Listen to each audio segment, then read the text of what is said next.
Hello everyone, कैसे हैं आप सभी। स्वागत है आपका आपके अपने YouTube channel gold story point पर। आज की कहानी है जितना बड़ा नोट उतनी ज़्यादा बरकत। जो भी चैनल पर नए आए हैं चैनल को लाइक शेयर और सब्सक्राइब ज़रूर करें। घंटी का बटन दबाकर ऑल आइकन ज़रूर प्रेस करें ताकि हमारी आने वाली कहानियों की नोटिफिकेशन आप तक पहुँचती रहे। तो चलिए शुरू करते हैं आज की एक और नई बेहतरीन कहानी।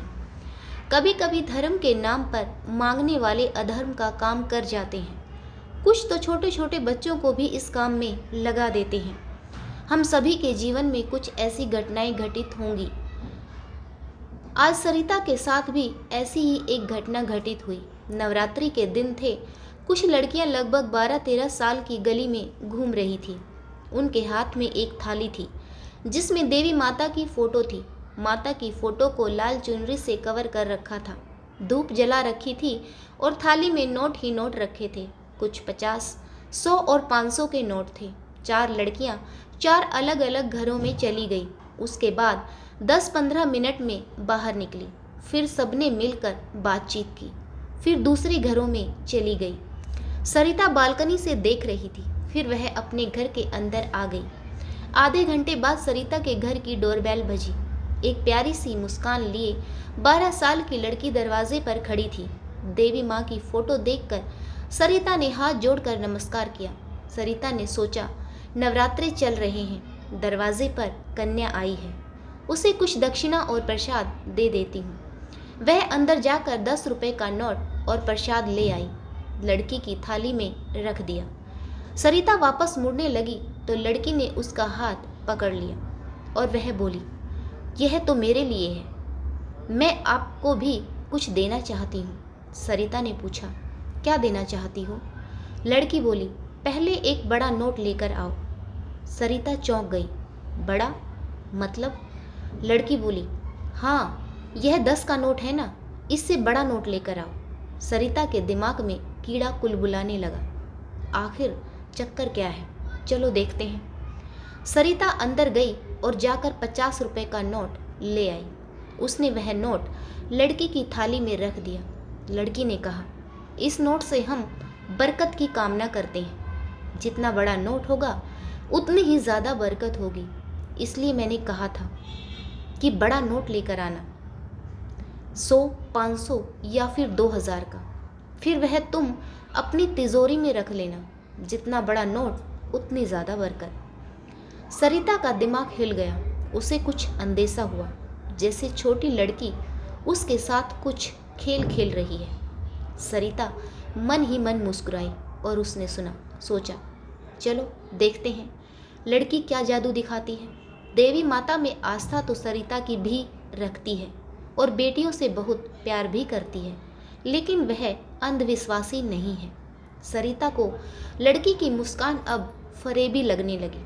फिर सरिता 50 रुपए का नोट लड़की की थाली से उठाने लगी तो लड़की ने फिर से सरिता का हाथ पकड़ लिया और वह बोली, पहले दूसरा नोट डालो। किसी से कोई चीज़ लेने के लिए कुछ न कुछ देना ज़रूरी होता है। सरिता हैरान रह गई। मेरे ही पैसे और मुझे ही फिर से कुछ न कुछ पैसे और देकर वापस लेने होंगे। लड़की नाटक खेल गई। सरिता और चौकन्नी हो गई।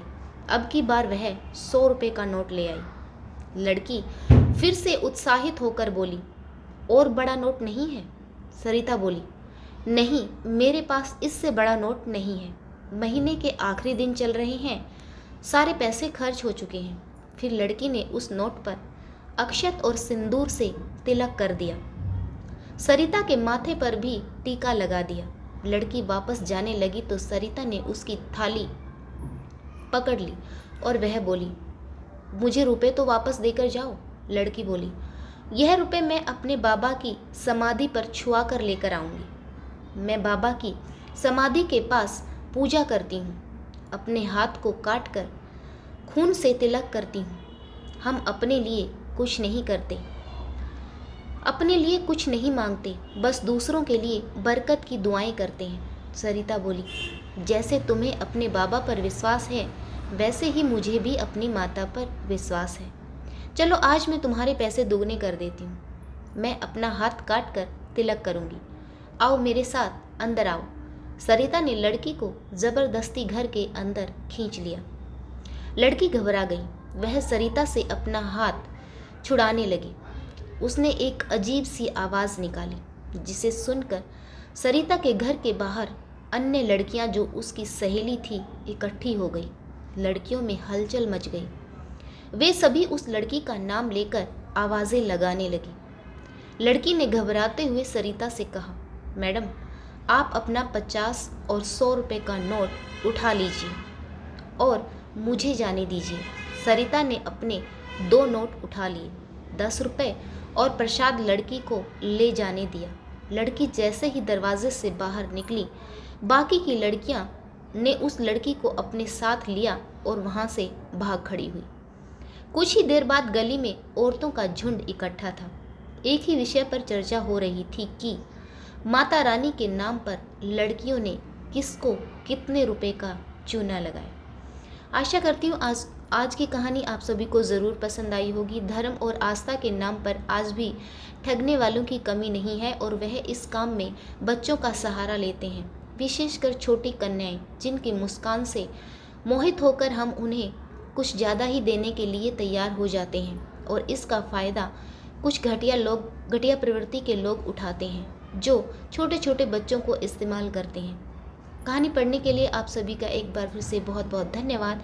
आप सभी के साथ कोई ऐसी घटना घटित हुई हो तो कमेंट बॉक्स में लिखकर अपनी प्रतिक्रिया ज़रूर दें।